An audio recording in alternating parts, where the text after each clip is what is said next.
born and raised here in Beeville, graduated from high school here, and now I reside in outside of Pawnee, in Karnes County.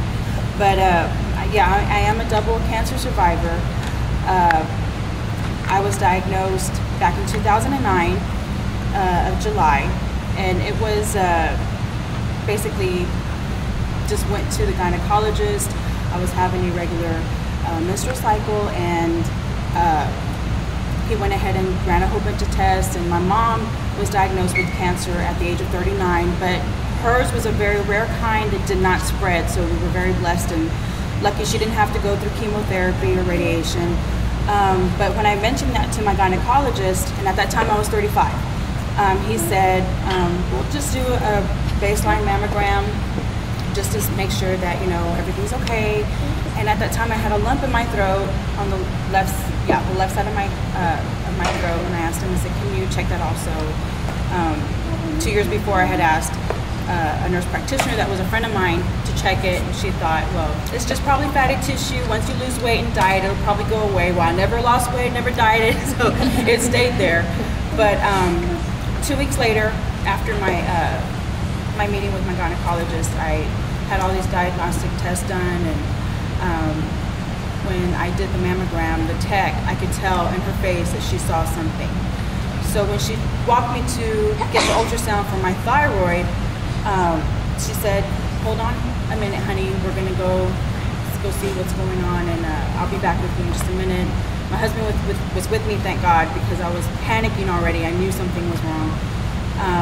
She came back and she told me, she said, we saw something, but we want the radiologist to go ahead and check it out with the ultrasound machine to see what we can find and how big it is or whatever.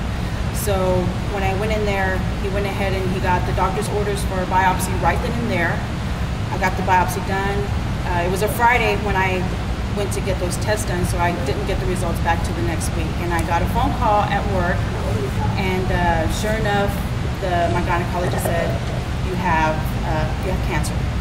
So it was very emotional. Thank God I work for UTMB at the Conley unit in Kennedy, where I'm surrounded by nurses and, you know, providers, and they were very consoling. A lot of them have worked in the oncology department before they started working here, so they were very supportive. Told me, okay, this is what you might expect to happen. Do you know what stage it is? Had no idea what it was. Right away they scheduled my my surgery in August. Thank God it was just a lumpectomy, did not have to have a mastectomy. While I was healing from that, I got a phone call. At that time they did a biopsy of my thyroid. That came back positive for cancer. It was like a double blow. I was trying to heal from this, and thank God I have a very strong support system. Not only my coworkers, but my friends and my family, very supportive. My gynecologist referred me to a surgeon and was having to get with an oncologist, a radiologist for oncology, just so many different people, and I felt like I was being torn different places at one time. I didn't know, okay, what is my plan of care?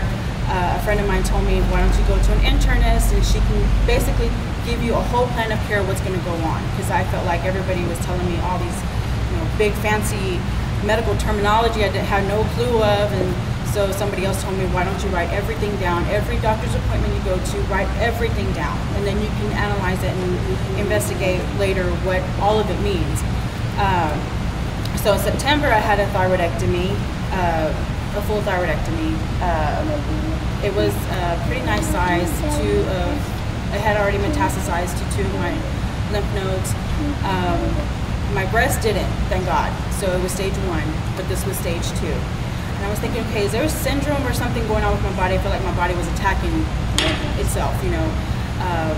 They said everything so far is fine. I had to go through chemotherapy. I did 24 weeks of chemotherapy. I lost my hair. I had to wear a wig. I asked my coworkers at work, can you please tell me if it's crooked? Because I don't want to get retarded going to work. These inmates are brutal. They'll tell you. I had 33 treatments of radiation after my chemotherapy, just for my thyroid, for my breast. For my thyroid, I had to have an I-131 ablation, which is a radiation pill you take, and you have to be quarantined from everybody for like 5 days. You can't be around your children. You can't be around your family members. You can't. They can't eat off of the same dinnerware that you do. It was really hard, especially being away from my children. That was the hardest thing. But I'm happy to say that I'm a survivor. I'm here. I'm doing well. My hair's growing back. I've gone to checkups and everything's. I'm just very thankful and grateful to my family and friends, and I have a church that I go to that's been very, very supportive. But I encourage you, if you know anybody that's a survivor or somebody that's battling it right now, you know, for them to encourage them to come and sign up in an event like this. I appreciate y'all very much, because it's like we have a voice to tell people our story. People that have lost their battle to cancer don't have a voice. They can't talk. They can't speak. But you know, this is really, really it gives me hope that, you know, people care about people that are going through this disease, because it affects. Cancer has no boundaries, whether it be age, gender, socioeconomic status, or geographic location. So it can affect anybody. And I, being 35, never thought that I would get cancer, not once, but twice. So, but I thank y'all so much for doing this. This is an awesome thing. Thank you.